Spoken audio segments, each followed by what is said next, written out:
अब देखिए, देखते हैं एक करंट लूप को। वो डाइपोल कैसे है, द्विध्रुव कैसे है, एक करंट लूप। ठीक है, पहले तो द्विध्रुव का कॉन्सेप्ट लेते हैं, डाइपोल का कॉन्सेप्ट लेते हैं कि है क्या डाइपोल।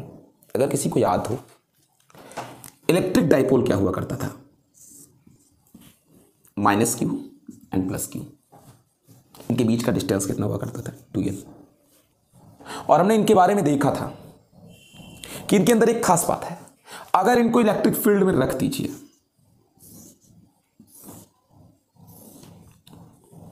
इलेक्ट्रिक फील्ड प्लस से किधर होता है, माइनस। अगर इनको रख दें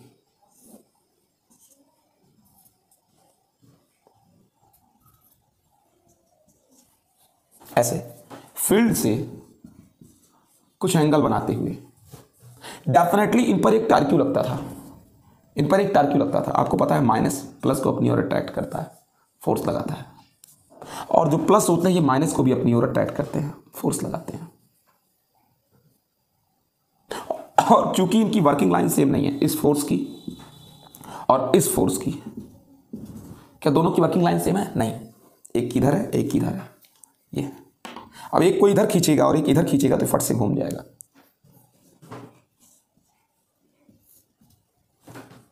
और घूम जाएगा तो इस तरीके हो जाएगा, ये माइनस क्यू और प्लस क्यू। अब इस पर इधर फोर्स और इस पर इधर फोर्स, चूंकि माइनस को प्लस अपनी ओर अट्रैक्ट करता है और प्लस को कौन, माइनस। अगर आप ध्यान से देखें तो ये जो डाइपोल है, इलेक्ट्रिक डाइपोल, इलेक्ट्रिक फील्ड में ये रोटेट हो गया, और रोटेट होने के बाद इस डाइपोल की जो एक्सिस है, माइनस क्यू से किधर, प्लस क्यू, इनके बीच का डिस्टेंस 2l है। पी वेक्टर को बोलते हैं dipole moment, electric dipole moment. ये जो पी वेक्टर है ये पैरेलल टू क्या हो गया, ई वेक्टर। ये पी वेक्टर पैरेलल टू क्या हो गया, ई वेक्टर हो गया। ये कैरेक्टर है इलेक्ट्रिक डाइपोल का कि अगर उसको आप इलेक्ट्रिक फील्ड में और फील्ड से कुछ एंगल बनाते हुए रखेंगे तो डेफिनेटली वो रोटेट होकर पैरेलल टू इलेक्ट्रिक फील्ड हो जाएगा। ये डाइपोल का कैरेक्टर है कि इलेक्ट्रिक डाइपोल को अगर आप इलेक्ट्रिक फील्ड में कुछ एंगल बनाते हुए रखते हैं तो डेफिनेटली उस पर टार्क्यू लगता है जो उसको घुमा देता है। इस पर एक टार्क्यू लगेगा जो इसको घुमाएगा, और इस पर जो टार्क्यू लगता है पीई साइन थीटा।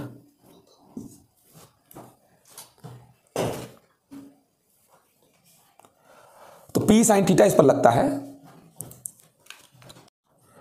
तो यही जो टॉर्क्यू है यही इसको रोटेट करती है, और रोटेट करने के बाद ये जो पी है इसका डाइपोल मोमेंट वो पैरेलल टू ई हो जाता है। यानी इलेक्ट्रिक डाइपोल एक ऐसा सिस्टम है जिसको मैग्नेटिक फील्ड, इलेक्ट्रिक फील्ड में रखने पर उस पर टार्क्यू लगता है, और टार्क्यू लगने के बाद डाइपोल मोमेंट का जो डायरेक्शन है या फिर जो डाइपोल है वो पैरेलल टू इलेक्ट्रिक फील्ड हो जाता है।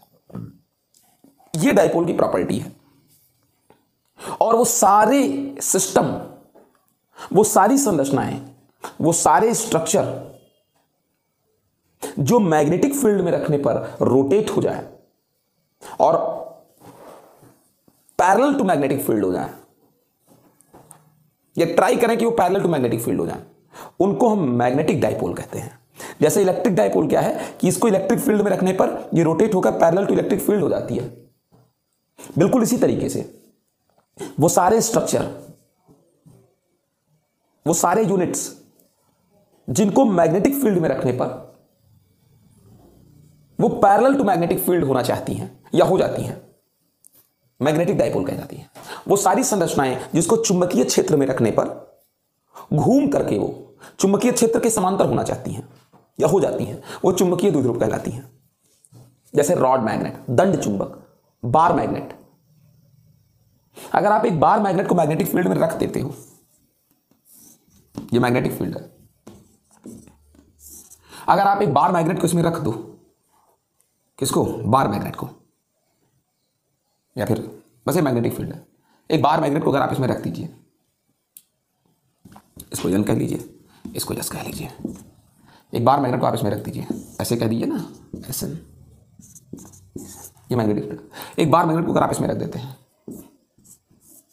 ये बार मैग्नेट है, ये एस एन को अपनी ओर खींचेगा और ये एन इस यस को अपनी ओर खींचेगा, बस रोटेट हो जाएगा ये, और रोटेट होने के बाद ऐसे हो जाएगा एन एस। इसका भी डायरेक्शन इधर ही है, इसके भी मैग्नेटिक फील्ड का डायरेक्शन इधर ही है।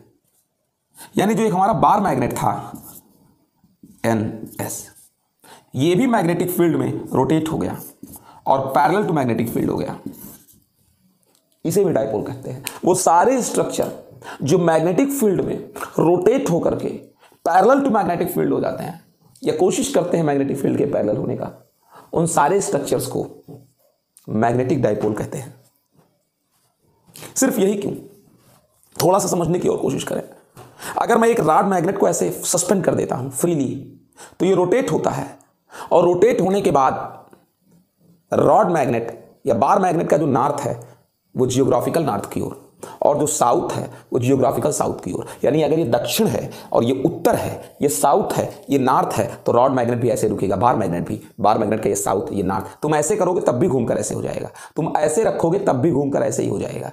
यानी हर कंडीशन में एक बार मैग्नेट को अगर फ्रीली सस्पेंड करें, फ्रीली लटका देते हैं, तो वो घूम करके साउथ टू नॉर्थ चली जाती है, क्योंकि धरती का जो चुंबकत्व है वो दक्षिण से उत्तर की ओर है, और रॉड मैग्नेट इसमें घूम करके पैरेलल टू मैग्नेटिक फील्ड हो जाती है, धरती के चुंबकीय क्षेत्र में पृथ्वी के चुंबकीय क्षेत्र की दिशा के समांतर हो जाती है। यानी ये भी एक डाइपोल है, रॉड मैग्नेट भी, क्योंकि ये हमेशा घूम करके एक निश्चित दिशा में, दक्षिण से उत्तर दिशा में रुक जाती है, और पृथ्वी का चुंबकत्व इधर ही है, दक्षिण से उत्तर। यानी कि ये अर्थ के चुंबकीय क्षेत्र में है, घूम करके मैग्नेटिक फील्ड के डायरेक्शन में हो जाती है। तो जो भी कोई घूम करके मैग्नेटिक फील्ड के पैरेलल हो जाता है वो कौन है? वो डाइपोल है। सिर्फ यही क्यों, और भी लोग हैं। हम आपको पढ़ाए थे इस चीज को, याद हो अगर आपको, ये अगर ये एस है और ये एन है, एक और मैग्नेट यहां पर एन एस, इनके बीच अगर एक लूप रख दिया जाए, इसमें करंट फ्लो हो रहा हो, तो पहले ही बता चुके हैं ये लूप भी रोटेट हो जाएगी। मैग्नेटिक फील्ड आप देख ही पा रहे हैं, इधर ही है मैग्नेटिक फील्ड। जरा देखिए कैसे, किधर लूप, करंट ऊपर जा रहा है ये, और फील्ड कहां है, ये देखिए फील्ड इधर है, फील्ड इधर है, मेरी ये वाली उंगली फील्ड दिखा रही है, ये करंट दिखा रहा है। ये वाला हिस्सा ऊपर उठेगा, ये वाला हिस्सा अंदर जाएगी, ऐसे ऐसे रोटेट होगी, समझ पाए ना? ऐसे है ऐसे घूमेगी, ऐसे है ऐसे घूम जाएगी, ऐसे है ऐसे घूम जाएगी, ऐसे है ऐसे घूम जाएगी, जो करंट का डायरेक्शन उस हिसाब से। तो जब मैंने लूप को रखा, एक करंट कैरिंग लूप को रखा मैग्नेटिक फील्ड में, तो वो भी रोटेट हो जाती है, ऐसे से ऐसे हो जाएगी, ऐसे है ऐसे हो जाएगी। अब देखो जरा सा गौर करो, ये मैग्नेटिक फील्ड है S2N, यहां पर भी ऐसे है मैग्नेटिक फील्ड। अब जरा गौर करो, इसमें करंट इस तरफ जा रहा है, आपके देखने में क्या लग रहा है? क्लॉकवाइज। ये अगर करंट क्लॉकवाइज है तो सबको पता होना चाहिए ये साउथ की तरह बिहेव करेगा, और जो उस पार होगा वो नॉर्थ की तरीके बिहेव करेगा। अगर आप समझने की कोशिश करेंगे, ये है लूप। अगर इसमें करंट ऐसे से हो रहा है, ऐसे फ्लो हो रहा है, तो ये सामने वाला हिस्सा साउथ है। अगर करंट क्लॉकवाइज है तो सामने वाला साउथ और पीछे वाला नॉर्थ, ठीक है ना? और ये ऐसे रोटेट हो जाएगा, ऐसे। ये देखो करंट ऐसे बह रहा है, ये साउथ है, क्योंकि क्लॉकवाइज करंट है ऐसे, तो ये साउथ है, पीछे वाला नॉर्थ है, और ये ऐसे घूम जाएगा। तो ये साउथ और वो नॉर्थ है ही है, तो साउथ टू नॉर्थ, इधर साउथ उधर नॉर्थ है, तो साउथ टू नॉर्थ, और ये मैग्नेट पहले से ही साउथ टू नॉर्थ, और यहाँ मैग्नेटिक फील्ड यही है। यानी ऐसे से घूम करके ऐसे हो जाना, इस तरीके था, ऐसे करंट फ्लो हो रहा था, और ऐसे हो जाना, यानी in the direction of magnetic field. यानी ये भी एक क्या है? डाइपोल है। करंट लूप भी एक डाइपोल है, करंट लूप भी एक डाइपोल है, जो घूम करके मैग्नेटिक फील्ड के डायरेक्शन में चला जाता है। क्योंकि मैंने पहले आपसे कहा, अगर किसी चीज को मैग्नेटिक फील्ड में रखने पर वो पैरेलल टू मैग्नेटिक फील्ड हो जाता है तो वो डाइपोल है। तो ये भी तो वही हुआ, करंट ऐसे ऐसे इसमें फ्लो हो रहा था, ऐसे ऐसे, तो आपकी तरफ वाला साउथ, मेरी तरफ वाला क्या है? नॉर्थ है, हाँ। और जैसे आप इस मैग्नेटिक फील्ड इधर ही है, S2N पूरा मैग्नेटिक फील्ड इधर ही है, आपकी तरफ साउथ, ये नॉर्थ, ऐसे हो गया। जब तो ऐसे था पहले, ऐसे हो गया, तो ऐसे होने का मतलब क्या है? इधर साउथ इधर नॉर्थ, पैरेलल, इधर ही मैग्नेटिक फील्ड भी है, और ये भी साउथ टू नॉर्थ इधर ही हो गए, इधर का साउथ इधर का नॉर्थ। ये लूप भी मैग्नेट की तरह बिहेव कर रहा है, और ऐसे घूम गया, और आपको मैंने प्रूव करके दिखाया कि घूम जाएगा ऐसे। तो यानी ये भी डाइपोल की तरह बिहेव कर रहा है, ये भी पैरेलल टू मैग्नेटिक फील्ड हो जा रहा है, यानी लूप भी एक डाइपोल है। समझ सके इस चीज को? ये कहानी रही। तो ये सब लूप की तरह, ये सब डाइपोल की तरह बिहेव कर रहे हैं। आपको चीज बता देते हैं, एक चीज और, कि लूप तो बिहेव करता है मैग्नेट के तरीके, जाहिर सी बात है। पूछो कैसे? भैया ये एक लूप है, ये एक लूप है, हाँ? अगर इसमें करंट ऊपर की ओर ऐसे ऐसे ऐसे, तो ये सामने वाला हिस्सा किसके तरीके है? ये वाला मेरी तरफ वाला क्या है? ऐसे देख पा रहे हैं, एंटी क्लॉक है, करंट एंटी क्लॉक है, तो ये नॉर्थ, और जो पीछे होगा इधर वो किसके तरीके बिहेव करेगा? साउथ के तरीके। इधर वाला अगर करंट एंटी क्लॉक है तो इधर वाला नॉर्थ, और पीछे तरफ उधर बोर्ड की उस तरफ से देखने पर साउथ होगा। अगर एक ऐसे और लूप रख दें, उसमें भी करंट ऐसे है, तो ये वाला आपकी तरफ वाला नॉर्थ चूंकि एंटी क्लॉकवाइज करंट है, और पीछे की तरफ वाला साउथ। अब अगर आपसे एक चीज कहें कि इस वाले लूप के पीछे की तरफ वाला इस वाले लूप के आगे की तरफ वाले की कांटेक्ट में लाया जाए, मतलब आप समझाएं ऐसे, ये देखो, इसको देखो, अगर करंट ऐसे ऐसे है तो ये नॉर्थ है और ये कौन है? साउथ। ये नॉर्थ, अगर करंट ऐसे, सामने वाला नॉर्थ, पीछे वाला साउथ, ये मेरा जो हाथ है इसमें भी सेम वही चीज, आपकी तरफ वाला इधर वाला हिस्सा नॉर्थ है और इधर वाला हिस्सा क्या है? साउथ है। देखो ये नॉर्थ, ये साउथ, बिल्कुल सेम ऐसे ही, ये देखो, चलो दोनों तो ऐसे कर दी था, ये करंट ऐसे फ्लो हो रहा है ऐसे इधर, तो ये नॉर्थ और ये क्या हो गया? साउथ, बिल्कुल सेम ऐसे, करंट ऐसे ऐसे फ्लो हो रहा है, तो ये आपकी तरफ वाला नॉर्थ और पीछे वाला साउथ। तो ये देखिए, अगर ऐसे लेकर आओगे तो अट्रैक्ट करेंगे, दोनों अट्रैक्ट करेंगे, चूंकि ये नॉर्थ है और ये साउथ है। और अगर ऐसे कर दिए तो चूंकि ये दोनों का नॉर्थ है, ये तो ऐसे आने पर रिपल करेंगे। यानी आप दो लूप ले लीजिए, लूप, और दोनों लूप्स में करंट फ्लो कराइए, दोनों लूप्स में करंट फ्लो कराइए, और उन लूप्स में जिधर से देखने पर करंट एंटी क्लॉकवाइज होगा वो नॉर्थ की तरीके बिहेव करेगा, और जिधर से देखने पर करंट क्लॉकवाइज होगा वो साउथ की तरह बिहेव करेगा। ठीक है? जिधर से देखने पर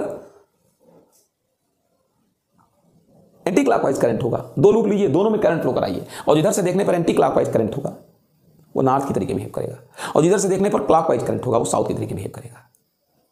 तो इस तरीके से आप उन दोनों लूप्स को एक दूसरे के पास लाएंगे तो या तो वो अट्रैक्ट करेंगे, अगर एनएस की तरीके, भाई अगर आप दोनों लूप्स को पास लाएंगे तो अगर एक का एन तरीके वाला और एक का यस तरीके वाला पास आया तो अट्रैक्ट होंगे, अगर दोनों का एन तरीके वाला या दोनों का यस वाला पास आ गया तो रिपल करेंगे, यानी मैग्नेट की तरीके बिहेव करेंगे। यानी दो लूप्स भी जैसे ये है एन एस, अगर ये दोनों पास लाओगे तो रिपल होगा, और अगर एन और एक का यस ये दोनों पास लाओगे तो अट्रैक्ट होगा।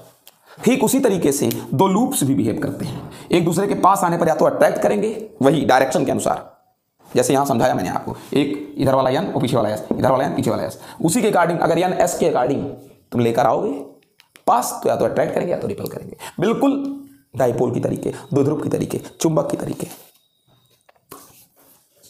समझ के जरा सा आगे बढ़ते हैं। यानी हमने देखा कि लूप या मैग्नेट, रॉड मैग्नेट, ये सब मैग्नेटिक फील्ड में अपने आप को रोटेट करके in the direction of magnetic field करने की कोशिश करते हैं, इसलिए इन सबको डाइपोल कहते हैं, मैग्नेटिक डाइपोल कहते हैं। जो भी स्ट्रक्चर्स मैग्नेटिक फील्ड में अपने आप को रोटेट करके in the direction of magnetic field होना चाहते हैं वो सब मैग्नेटिक डाइपोल है। अब चाहे वो लूप, और आप एक बात अच्छी तरीके से जानते हैं, अच्छी तरीके से जानते हैं कि चुंबक का एक एक कतरा कतरा इलेक्ट्रॉन भी चुंबक का एक नया चुंबक है। चुंबक के इलेक्ट्रॉन प्रोटॉन भी चुंबक है, उनमें भी नॉर्थ और क्या है? साउथ है,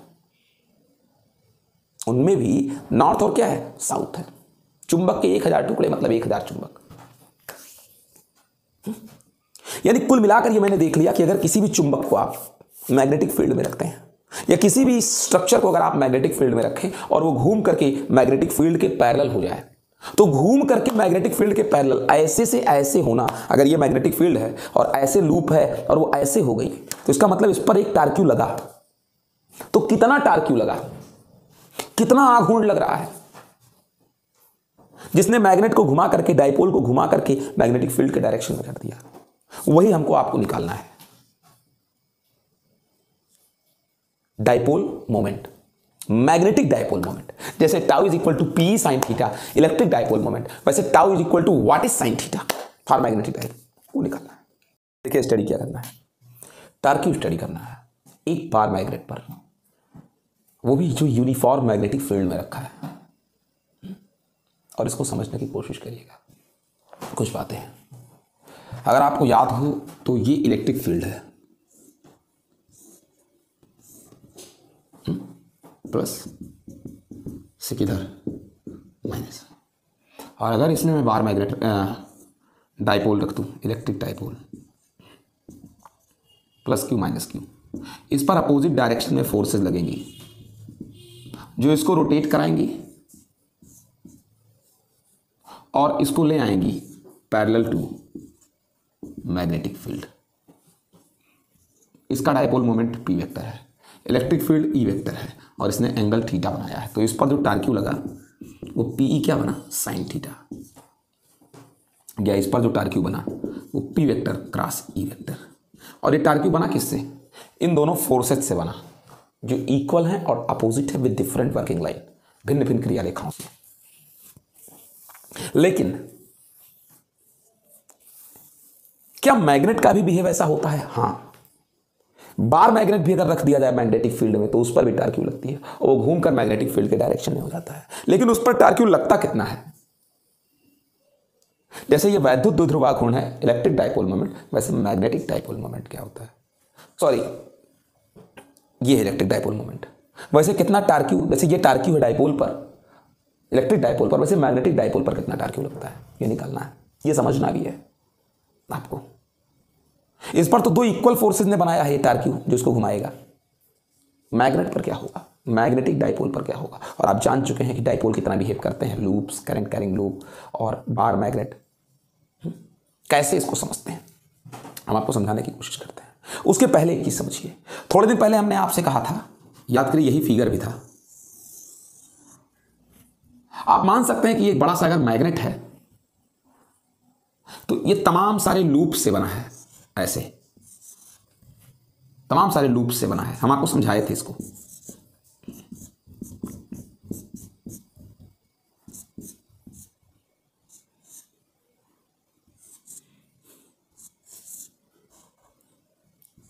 तमाम सारे लूप से बना है और हम कहे थे कि फाइनली करंट केवल सरफेस पर बसता है, बाकी सब एक दूसरे को कैंसिल कर देते हैं। अगर एक में इधर तो एक में नीचे, तो ये कैंसिल कर दिए एक दूसरे को, केवल सरफेस पर करंट बसता है। यानी ये भी एक लूप की तरह बिहेव करेगा, ऐसे करंट जिसमें फ्लो हो रहा है। तो अगर इसको मैग्नेटिक फील्ड में आपने रख दिया, इस लूप को, जबकि ये एक लूप नहीं है, ये एक मैग्नेट है, लेकिन इसका एक एक इलेक्ट्रॉन, एक एक परमाणु एक लूप है। मैग्नेट का एक एक परमाणु, एक एक एटम एक लूप है, एक एक एटम एक लूप है। जब एक एक एटम एक लूप है तो इस तरीके से पूरा मैग्नेट एक लूप है, लेकिन अंदर के सारे करंट जीरो हो जाते हैं, केवल सरफेस के करंट बचते हैं जो सरफेस के शेप में ही लूप का फॉर्मेशन करते हैं। अगर इस तरीके से कोई मैग्नेटिक मटेरियल है, मैग्नेट है, तो इसके सरफेस पर केवल क्या बचेगा, करंट बचेगा। समझा चुके हैं हम आपको इस चीज को, पहले से समझा चुके थे। तो अगर मैं एक रॉड मैग्नेट को रख देता हूं मैग्नेटिक फील्ड में, तो बड़ी बात क्या है, जिस प्रकार से इलेक्ट्रिक डाइपोल पर टार्क्यू लगी थी घुमाने के लिए, वैसे बार मैग्नेट पर भी टार्क्यू लगेगा जो उसको घुमा देगा। सर बार मैग्नेट पर टार्क्यू लगने का कॉन्सेप्ट क्या है, यह आपको समझना है। क्योंकि आप जानते हैं कि मैग्नेटिक फील्ड में अगर एक लूप रख दिया जाए, मैग्नेटिक फील्ड है यहां इस डायरेक्शन में, अगर एक लूप रख दिया जाए इस डायरेक्शन में, इसमें करंट I, इसका एरिया A है, मैग्नेटिक फील्ड B है, और ये केवल वन राउंड है, एक टर्न है, तो इस लूप पर भी एक टार्क्यू लगेगा जो इसको ऐसे रोटेट कर देगा और पैरेलल टू मैग्नेटिक फील्ड कर देगा। और वो टार्क्यू होगी IAB साइन थीटा, होगी टार्क्यू, डेफिनेटली होगी, इस लूप पर जो लगेगी।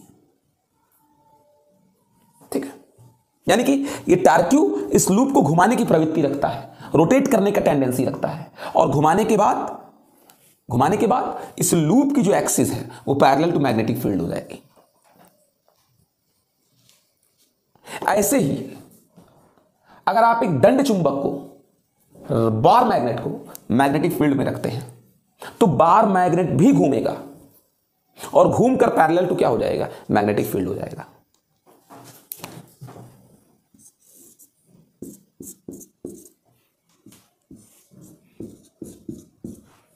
यह है मैग्नेटिक फील्ड। अगर आप एक बार मैग्नेट को इसमें रख देते हैं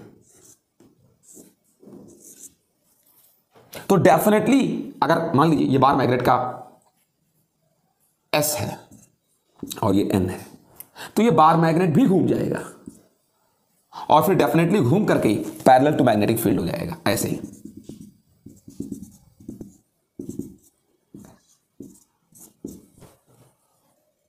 कैसे ये घूमा समझिए आप इसको। आपको बता दें कि चुंबक का हर एक एटम एक चुंबक है और वो लूप की तरीके बिहेव करता है। और हम आपसे पहले कह चुके हैं कि कोई भी मैग्नेटिक मटेरियल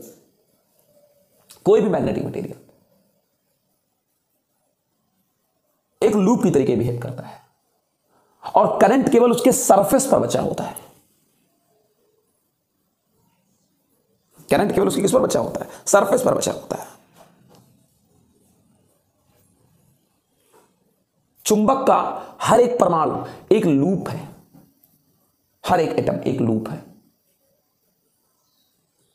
हर एक एटम एक क्या है, लूप है। और सबके करंट का डायरेक्शन क्या है, सेम है। समझिए, ये चुंबक है, इसका एक एटम यहां पर है, ये एक लूप की तरीके बिहेव कर रहा है, ऐसे ऐसे। समझने की कोशिश करिएगा, ऐसे ऐसे हर एक एटम एक लूप की तरीके बिहेव कर रहा है। कैसे आपको पता सर? देखो, ये एटम में न्यूक्लियस होता है, उसके चारों ओर इलेक्ट्रॉन क्या लगाते हैं, चक्कर लगाते हैं। अगर इलेक्ट्रॉन इधर चल रहा है तो उसके अपोजिट डायरेक्शन में कौन फ्लो हो रहा है, करंट फ्लो हो रहा है। तो इस तरीके से करंट ऐसे ऐसे परमानेंट फ्लो हो रहा है। तो ये वाला एटम एक लूप बना कि नहीं बना? बन गया ना, ये वाला एटम एक लूप बन गया जिसमें करंट इस तरफ फ्लो हो रहा है। तो वैसे है क्या, ये वाला दंड चुंबक आप देखे रहे रॉड मैग्नेट। अब इसमें क्या हुआ, जैसे मेरा हाथ है, समझ तो गए होंगे बाप, ये इसमें देखो करंट ऐसे ऐसे फ्लो हो रहा है। तो इसी को मान लो, इसी को मान लो, इसमें जितने एटम से बना है हर एटम एक लूप है और सब में सेम डायरेक्शन में करंट। तो अगर मान लो एक एटम यहां पर है, ऐसे ऐसे करंट, एक एटम उसके पीछे ऐसे ऐसे करंट, उसके पीछे एक एटम ऐसे ऐसे करंट, तो सरफेस पर सब जगह ऐसे ऐसे करंट बचेगा। एक बार लास्ट बार कह रहा हूं, मान लीजिए कि ये जितना हिस्सा आप देख रहे हो, एटम एटम एटम एटम तमाम सारे एटम है इसमें, और सारे एटम में करंट इधर ही बह रहा है। तो फाइनली इसके सरफेस पर जो करंट बनेगा वो ऐसे बनेगा। ये एक कलम है, ये कलम एक ही पदार्थ से बना है, इसके सारे एटम एक लूप है, सारे एटम। तो एटम में इलेक्ट्रॉन अगर ये एटम, फिर से देख लीजिए, एटम का न्यूक्लियस, इलेक्ट्रॉन अगर ऐसे चल रहा है ऐसे, तो करंट ऐसे बहेगा अपोजिट डायरेक्शन में। तो ये एक लूप बन गया। तो अगर इस कलम में 1000 एटम है, 1000 एटम है, तो सारे एटम एक लूप हैं और सबका करंट एक ही डायरेक्शन में। इसके जितने एटम होंगे इस कलम के, सबके करंट एक ही डायरेक्शन में। तो इसके सरफेस पर करंट बचेगा, अंदर तो बचेगा ही नहीं, मैं पहले समझा चुका हूं। तो सरफेस पर जो करंट बचेगा वो एक ही डायरेक्शन में, एक ही डायरेक्शन में बचेगा, ठीक है ना। और वो कलम के शेप में करंट ऐसे ऐसे बहेगा। ये रॉड मैग्नेट है, ऐसे ऐसे करंट बहेगा, ऐसे ऐसे। तो हम ये मान सकते हैं कि ये जो हमारा रॉड मैग्नेट है, ठीक है ना, ये पूरा जो आपके आंख के सामने है, इसमें करंट सब जगहों पर, सभी जगहों पर करंट ऐसे ऐसे फ्लो हो रहा है, सब जगहों पर। तो अगर इसको ऐसे काट दे फाकी फाकी फाकी फाकी फाकी कई पार्ट में, तो ऐसे अंगूठी की तरीके इस वाले रिंग निकल जाएगा इसमें से, काट दे गोल गोल गोल गोल गोल, छोटे छोटे छोटे 100 रिंग निकल जाएगा इसमें से, और हर रिंग एक लूप हो जाएगा जिसमें करंट ऐसे फ्लो हो रहा है। एक रिंग, दूसरा रिंग, इसको ऐसे काटने के बाद एक रिंग ऐसे करंट, दूसरा रिंग ऐसे करंट, तीसरा रिंग ऐसे करंट, चौथा रिंग ऐसे करंट, यानी हर रिंग एक करंट हो जाएगा, एक लूप हो जाएगा काटने के बाद इस मैग्नेट को। यानी इस मैग्नेट का हर एक टुकड़ा एक लूप है और हर लूप में करंट सेम डायरेक्शन में है। और लूप अगर मैग्नेटिक फील्ड में हुआ तो उस पर टॉर्क क्यों लगेगा?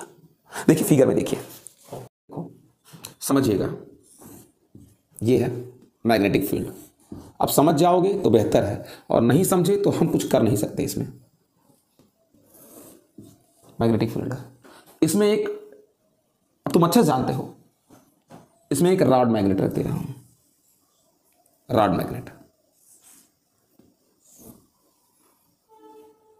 अगर तुम ध्यान दो, ठीक है, अगर आप ध्यान दीजिए इसमें, तो मैं मान लेता हूं, और इसको आप समझ पा रहे होंगे किस तरीके से है, अगर बस इसी को देखो, ऐसे ही है ये रॉड मैग्नेट, और ये रॉड मैग्नेट का ये क्या है, मान लेता हूं कि इस रॉड मैग्नेट का ये N है और ये इस रॉड मैग्नेट का S है। इस पर भी एक बलून का आघूर्ण लगता है जो इसको घुमाएगा और मैग्नेटिक फील्ड के डायरेक्शन में पैरेलल कर देगा। लेकिन कैसे, इसको समझना है। हमने कहा कि चुंबक का जो परमाणुवीय मॉडल है, जो atomic model of the magnet है, वो कहता है कि इसका एक एक एटम एक लूप है। कैसे? एटम है, अगर कोई अगर एटम है तो फिर बताए तो थे, समझाए तो थे, उसका इलेक्ट्रॉन एक तरफ दौड़ेगा और उसके अपोजिट डायरेक्शन में कौन चलेगा? करंट चलेगा। अगर मान लो इलेक्ट्रॉन इस तरफ चल रहा है तो अपोजिट डायरेक्शन में करंट चलेगा, ऐसे।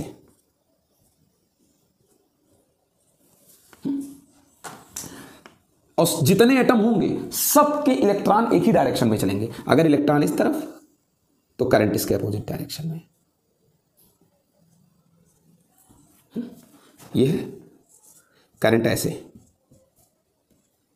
ऐसे, करंट ऐसे।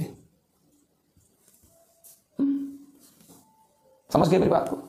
तो ये अगर मैग्नेट को मैंने ऐसे रखा है, मैग्नेट को मैंने ऐसे रखा है, ऐसे समझिएगा, तो इसमें बहुत सारे लूप हैं जिनमें करंट कैसे होगा, जैसे आप देख पा रहे हैं, ऐसे ऐसे ऐसे ऐसे ऐसे ऐसे ऐसे ऐसे करंट होगा।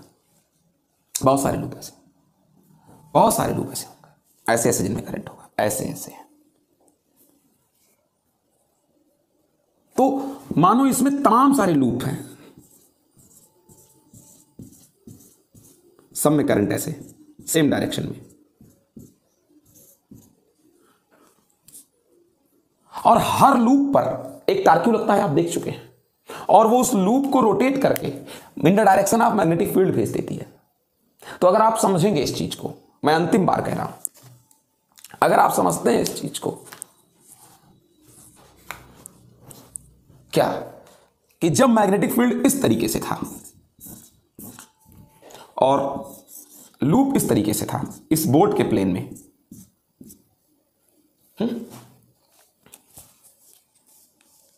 जब मैग्नेटिक फील्ड ऐसे था और लूप इस बोर्ड के प्लेन में है, तो ये लूप इस तरीके से घूमता है। किस तरीके से?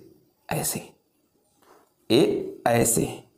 भाई ना समझिए तो हम कुछ नहीं कर सकते। ऐसे है लूप, ऐसे, तो लूप ऐसे घूम जाती है, या लूप ऐसे घूम जाती है बोर्ड की तरफ। अगर बोर्ड की प्लेन में लूप है तो, अगर ये लूप किसकी प्लेन में है? बोर्ड की प्लेन में है, तो फिर चाहे ऐसे घूम जाएगी लूप, और चाहे ऐसे, ऐसे था चाहे ऐसे हो जाए, तो ऐसे था चाहे तो ऐसे भी हो जाए, ऐसे है तो चाहे ऐसे हो जाए, ऐसे है तो चाहे ऐसे हो जाए।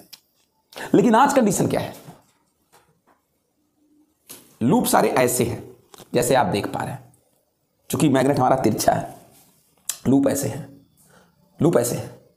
हाँ, तो ये लूप किस तरीके, आप गौर करिएगा, जब ऐसे था करंट ऐसे फ्लो हो रहा था या फिर ऐसे फ्लो हो रहा था, चाहे करंट ऐसे चाहे करंट ऐसे, और मैग्नेटिक फील्ड इधर, तो लूप ऐसे घूमता था या फिर लूप ऐसे घूमता था। चाहे लूप ऐसे, मतलब ऐसे था लूप, तो चाहे ऐसे घूमे, और चाहे ऐसे होने पर लूप ऐसे घूम जाए, अगर मैग्नेटिक फील्ड इधर है और लूप में करंट ऐसे या फिर ऐसे। आज जो इसमें लूप है वो सारे लूप ऐसे हैं, इस तरीके से है, इस तरीके से, इस तरीके से करंट फ्लो हो रहा है, ऐसे या फिर ऐसे। लूप ऐसा नहीं है, लूप लूप इस तरीके नहीं है, लूप इस प्लेन में है, और मैग्नेटिक फील्ड तो आप देख ही रहे हो। तो लूप घूमेगा कैसे? ऐसे हो जाएगा। क्यों? क्योंकि ये है लूप की एक्सिस, ये है, ये लूप है मेरा हाथ, हाथ मेरा लूप है, और ये कलम लूप की एक्सिस है। आप जब मैग्नेटिक फील्ड में रखोगे तो ये ऐसे हो जाएगा कि लूप की जो एक्सिस है वो पैरेलल टू मैग्नेटिक फील्ड हो जाए। पहले जब ये वाला लूप था, ये वाला, तो ये इसका एक्सिस है, इस लूप पर जो आपने एक लंब खींच दिया है, ये लूप की एक्सिस है। और इस समय लूप कैसे घूमेगा? ऐसे हो जाता है या फिर ऐसे हो जाता है कि लूप की एक्सिस मैग्नेटिक फील्ड के पैरेलल हो जाए। और जब लूप हमारा ऐसे है, तिरछा है लूप हमारा इस तरीके से, मैग्नेटिक फील्ड में है, तो इस वाले लूप, एक लूप पर जो टार्क्यू लगेगा वो ऐसे कर देगा। तो यही चीज सारे लूप पर लगेगा। हर लूप पर टार क्यू लगेगा। जो लूप को ऐसे था ऐसे से घुमा देगा और लूप को ऐसे कर देगा, इस तरीके से इस तरीके कर देगा, हर लूप को ऐसे से ऐसे कर देगा मैग्नेटिक फील्ड के डायरेक्शन में। ये चीज सारे लूप्स पर लगेगा। तो इन सारे लूप्स का, अब अगर मान ले कि इस लूप में करंट आई है तो हर लूप में करंट कितना ही है, आई ही है। और एक लूप का अगर एरिया ए है तो हर लूप का एरिया कितना ही है, ए ही है। हर लूप का एरिया कितना ही है, ए ही है। हर लूप का एरिया ए। और सारे लूप्स ही मैग्नेटिक फील्ड किसमें है, बी में है। अगर मैं मान लूं कि कुल 1 2 3 4 5 6 7 8 9 10 11 12 13 लूप्स हैं, तो एक लूप का टार क्यू मान लीजिए कितना होता है, आई ए बी और साइन थीटा। क्यों थीटा कैसे, ये देख लो, थीटा बना रहा है जो कि मैग्नेटिक फील्ड से, ये मैग्नेटिक फील्ड से कितना बना रहा है, थीटा बना रहा है। तो अगर एक लूप पर I A B sine theta, तो अगर सारे लूप्स का जोड़ दिया जाए तो N I A B sine theta. अगर एन लूप्स है कुल मिलाकर, कुल एन एटम है, 7 13 ही क्यों, अगर एन हर एटम एक लूप है और अगर एन एटम है तो एक एटम पर एक एटम, चूंकि हर एटम लूप है और एक एटम पर I A B sine theta, तो एन एटम पर N I A B sine theta. और थीटा क्या है, लूप पर जो एक्सिस है वो मैग्नेटिक फील्ड से जितना एंगल बना रही है वही है। तो इस तरीके सारे लूप्स पर, सारे नन्हे एटम्स पर जो मैग्नेटिक फील्ड के द्वारा जो क्या लग रहा है, टार क्यू लग रहा है, उन सारे टार क्यू को जोड़ दो। तो जब ये लूप ऐसे होना चाहेगा, हर एक लूप सीधा होना चाहेगा पैरेलल टू मैग्नेटिक फील्ड, ये वाला लूप सीधा होगा, ये वाला लूप भी सीधा होगा, सारे लूप सीधे होंगे, मतलब ऐसे से ऐसे होंगे, ऐसे से, ये सारे लूप्स सीधे होंगे, ये सारे लूप सीधे होंगे। और जब सीधे होंगे तो सब पर टार क्यू लगा है, सबको क्या कर लेंगे, ऐड कर लेंगे। भाई जब ये वाला लूप था तो ऐसे या फिर ऐसे घूमता था, और जब ये वाले लूप है तो मैग्नेटिक फील्ड में ऐसे घूमेंगे। समझ गए इस चीज को, ऐसे था लूप तो इस तरीके घूमता था या फिर इस तरीके, और जब ऐसे है लूप तो ऐसे घूमेगा, ऐसे था लूप ऐसे घूम जाएगा, और सारे लूप्स पर लगने वाले टार क्यू को ऐड कर देंगे। तो इस तरीके से जो पूरा मैग्नेट बना है इन्हीं लूप्स से ही तो बना है। तो अगर इन लूप्स पर लगने वाले टार क्यू को क्या कर लें, ऐड कर लें, तो जब ये सारे लूप्स, ये जैसे हर एक लूप, जैसे मान लीजिए ये एक loop, 2 loop, 3 loop, 4 loop, 5 loop, 6 loop, जब सारे लूप ऐसे होने लगेंगे, ऐसे से इस तरीके से ऐसे होने लगेंगे, जब सारे लूप इस तरीके से जब ऐसे होने लगेंगे सारे लूप, तो ये पूरा मैग्नेट भी ऐसे हो जाएगा, पैरेलल टू मैग्नेटिक फील्ड। इसका एक जबरदस्त फिगर बनाता हूं, मैटर समझ के कि आपको पता है कि अगर आपका rod magnet, bar magnet, magnetic field B vector से थीटा एंगल बना रहा है और हर एक लूप में करंट कितना मान लेते हैं, आई, और एरिया मान लेते हैं कितना, ए, तो एक लूप पर जो टार क्यू लगेगा, अगर आपका ये बार मैग्नेट मैग्नेटिक फील्ड से थीटा बना रहा है तो हर एक लूप मैग्नेटिक फील्ड से कितना बना रही है, थीटा बना रही है। तो हर एक लूप पर लगने वाला torque tau is equal to I A B sine theta, ठीक है ना। और अगर मैं कह दूं कुल एन एटम है, तो कुल एन एटम है तो फिर सब पर जो है लगेगा टार क्यू, सबको ऐड कर लोगे तो टार क्यू ऑन द क्या आ जाएगा, बार मैग्नेट।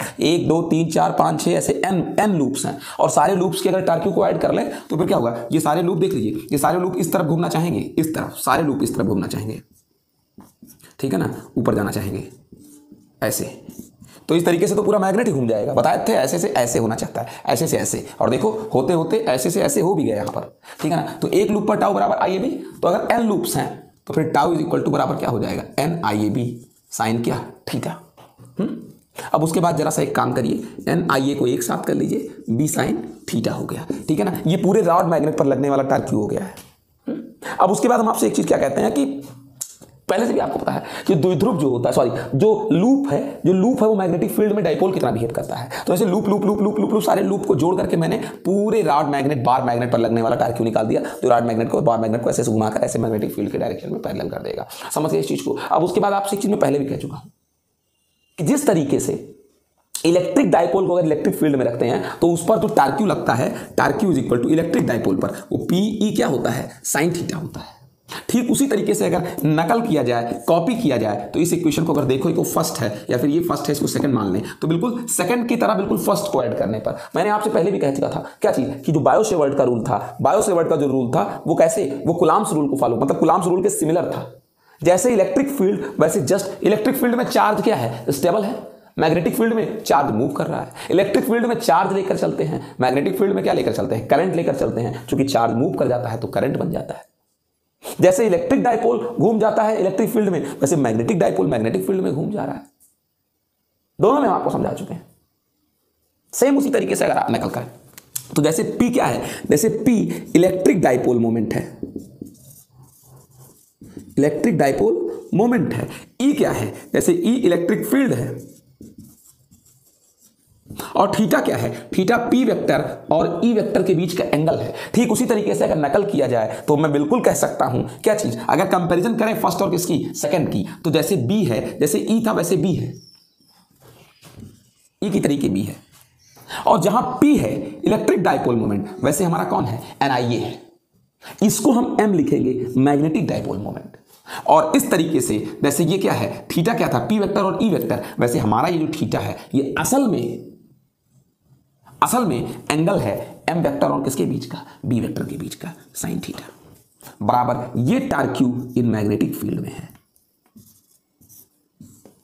तो जिस प्रकार से P हमारा इलेक्ट्रिक डायपोल मोमेंट है, वैसे ही हमारा जो M है वो मैग्नेटिक डायपोल मोमेंट है। वेयर M इज मैग्नेटिक, चुंबकीय द्विध्रुव आघूर्ण, मैग्नेटिक डायपोल मोमेंट। और M बराबर आपको पता ही है NIA। और यहां पर P बराबर क्या था, किसी को याद है, Q इंटू क्या, 2L। अगर आपको पता हो कि ये डायपोल हमारा बनता कैसे है, डायपोल बनता है -Q से और +Q से, इनके बीच का डिस्टेंस 2L होता है, तो Q इंटू 2L। क्यों, अगर चार्ज ना हो और लेंथ ना हो तो कभी भी डायपोल घूमेगा ही नहीं। डायपोल को घुमाने का काम Q और किसका है, 2L का है। हम पहले भी समझा चुके हैं। तो ब्रिलियंट बच्चों के लिए मेरी क्लास है, गंवार बच्चों के लिए मेरी क्लास नहीं है। सबको कहां समझाया सकता है, मैं तो हमेशा से कहता हूं फिजिक्स सबके लिए नहीं बनी। क्यों सब लोग पढ़ते हैं, 12th पास होइए, सबको जरूरी नहीं सबको फिजिक्स का ज्ञाता हो, ज्ञाता नहीं हो सकता कोई फिजिक्स। तो जैसे कि इलेक्ट्रिक डायपोल मोमेंट में Q और 2, अगर Q ना हो ना तो कभी भी डायपोल घूमे ही ना, इलेक्ट्रिक डायपोल, और 2L भी होना बहुत जरूरी है। ठीक उसी तरीके इसका यूनिट क्या होता है, कूलाम, और लंबाई का यूनिट क्या होता है, मीटर। अब जाहिर सी बात है, अगर ये 2Q हो जाएगा तो ये मतलब -2Q + 2Q, तो यहां पर भी हम 2Q रखेंगे। अगर 3Q हो जाएगा 3Q, तो यहां 3Q रखेंगे। ठीक उसी तरीके से चूंकि इलेक्ट्रिक में चार्ज होता है और मैग्नेटिक में कौन होता है, करंट होता है, तो जहां यहां Q है वहां यहां कौन है, I है, करंट है। यहां पर दोनों चार्जेस के बीच, इलेक्ट्रिक डायपोल में दोनों चार्जेस के बीच एक डिस्टेंस होता था 2L। और मैग्नेटिक डायपोल में क्या है, आपको दिखाया तो कि लूप ही तो मैग्नेटिक डायपोल है। जहां यहां Q था वहां यहां कौन है, करंट है। यहां पर एक +Q और एक -Q, और यहां पर क्या है, एक में करंट ऊपर और एक में करंट क्या है, नीचे, अपोजिट हुआ। यहां पर दोनों के बीच की लंबाई 2L है और यहां दोनों के बीच एरिया है। दो पॉइंट होता तो इनके बीच लंबाई, ये पॉइंट चार्ज है तो इनके बीच लंबाई, यहां तो हर एक पॉइंट पर करंट है, यहां भी करंट, यहां भी करंट, यहां भी करंट, यहां भी करंट, यहां भी करंट, यहां भी करंट, सब जगह करंट है करंट, तभी तो एरिया लेना पड़ा। तो जस्ट सिमिलर है इलेक्ट्रिक के, इलेक्ट्रिक डायपोल के जस्ट सिमिलर मैग्नेटिक डायपोल है। तो जहां यहां P था वहां मैंने क्या लिख दिया, यहां पर M लिख दिया, मैग्नेटिक डायपोल मोमेंट। तो टाउ इज इक्वल टू, इसमें इलेक्ट्रिक डायपोल में tau is equal to P sin theta, magnetic dipole में tau B is equal to MB sin theta. ठीक है ना। अब उसके बाद N क्या है, M बराबर N क्या है, नंबर ऑफ टर्न्स। भाई N लूप्स हैं, 1 2 3 4 5 6 ऐसे N लूप्स हैं। अगर यहां पर भी N चार्ज हो जाए, NQ और -NQ + NQ, तो यहां पर भी जैसे P इक्वल टू लिखते हो Q × 2L, तो हम कहते हैं अगर चार्जों की संख्या देखिए -Q नहीं -NQ हो जाए तो यहां पर भी NQ लिखना पड़ेगा। वैसे ही जो है N लूप्स हैं तो मुझे क्या लिखना पड़ा, M बराबर NIA। ये समझ गए इस चीज को। और सबको पता है कि जो P का डायरेक्शन होता है इलेक्ट्रिक डायपोल में वो -Q से किधर होता है, +Q होता है, +Q। ठीक उसी तरीके से मैग्नेटिक डायपोल मोमेंट जो M है, चुंबकीय द्विध्रुव आघूर्ण जो है, चुंबकीय द्विध्रुव आघूर्ण M जो है, बिल्कुल वैद्युत द्विध्रुव आघूर्ण के तुल्य है, P के ही तुल्य है कौन, M। तो जब P का डायरेक्शन -Q से +Q है तो M का डायरेक्शन साउथ से किधर होगा, नॉर्थ होगा। मैग्नेटिक डायपोल मोमेंट M एक वेक्टर क्वांटिटी है और इसका डायरेक्शन साउथ से किधर होगा, नॉर्थ होगा, जैसे वो -Q से +Q था। ठीक है। हाँ, अब एक बड़ी बात जरूर है, मैग्नेटिक डायपोल मोमेंट पर जो टार्क क्यू लग रहा है MB sin theta, electric dipole moment पर PE sin थीटा। हाँ, इलेक्ट्रिक डाइपोल मोमेंट या इलेक्ट्रिक डाइपोल पर जो टार्क क्यू लग रहा था वो दो चार्जेस के कारण, प्लस और माइनस क्यू के कारण। लेकिन मैग्नेटिक डाइपोल मोमेंट की बात करते हैं अगर, या मैग्नेटिक डाइपोल पर जो टार्क क्यू लग रहा है, इसमें तो आपको पता है इलेक्ट्रिक डाइपोल में माइनस क्यू और प्लस क्यू दो फोर्सेस थे। इलेक्ट्रिक डाइपोल में दो फोर्सेस थे जो मिल करके इस रॉड को ऐसे से घुमा देते थे, ऐसे। इलेक्ट्रिक डाइपोल में एक इधर और एक इधर, ये घूम जाता था। लेकिन मैग्नेटिक डाइपोल में ऐसा कुछ नहीं है।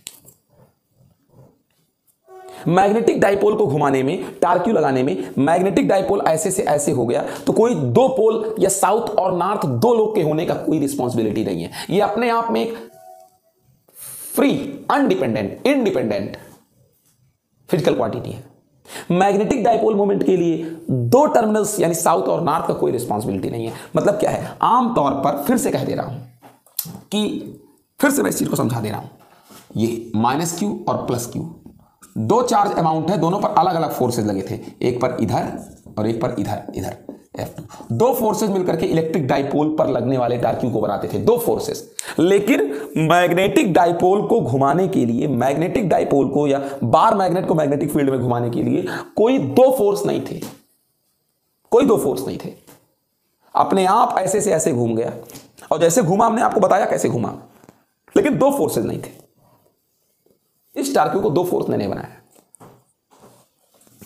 यानी इसको बराबर, इक्वल एंड अपोजिट डायरेक्शन की डिफरेंट वर्किंग लाइन की फोर्सेस से बना हुआ नहीं मान सकते। आप नहीं कह सकते कि एक मैग्नेट को घुमाया, एक मैग्नेट ऐसे घूमा, एक मैग्नेट ऐसे घूमा, एक मैग्नेट ऐसे घूम गया और मैग्नेटिक फील्ड के पैरेलल हो गया। आप नहीं कह सकते कि इस पर एक फोर्स इधर एक फोर्स इधर लगा था, ऐसा कुछ नहीं था।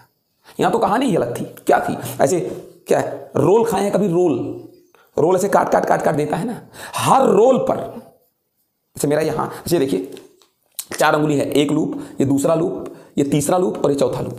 हर लूप, देखो एक लूप है, ये एक लूप है, मेरी ये अंगुली एक लूप है। ये ऐसे थी, ऐसे हो गई, ऐसे थी, ऐसे हो गई, ऐसे से ऐसे हो गई। तो वैसे एक लूप, दो लूप, 3 लूप और 4 उंगली मिलाकर 4 लूप, सारे लूप ऐसे थे, सब ऐसे हो गए।